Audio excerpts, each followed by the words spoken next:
Hello guys, आज की video आपके लिए कर रहे हैं डिफ़ॉल्ट नोटिफिकेशन साउंड चेंज कैसे करें। सो गाइज वीडियो स्टार्ट करने से पहले वीडियो को लाइक करें, चैनल को सब्सक्राइब करें और बेल आइकन दबाना ना भूलें। सो गाइज वीडियो स्टार्ट करते हैं। तो गाइज सबसे पहले को फ़ोन की सेटिंग ओपन कर लेनी है।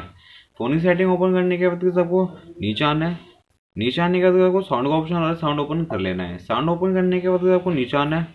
नीचे आने के बाद आपको डिफॉल्ट नोटिफिकेशन साउंड का ऑप्शन आ रहा है, इसे ओपन कर लेना है। इसे ओपन करने के बाद आप जैसे हमारी तारी था कि हमारी रिंगटोन सेट है, तो कैसे हमें चेंज कैसे करें। तो कैसे चेंज करना बहुत ईजी है। यहाँ पे कोई सी भी रिंगटोन पे आप क्लिक करोगे, आपकी रिंगटोन सेट हो जाएगी। तो कैसे मैंने यहाँ पे आलिया की रिंगटोन पे क्लिक करा, हमारी रिंगटोन यहाँ पे डन होगी और यहाँ पे ओके कर दीजिए। तो कैसे जब आपकी रिंगटोन चेंज होगी, डिफॉल्ट नोटिफिकेशन का साउंड चेंज हो गया।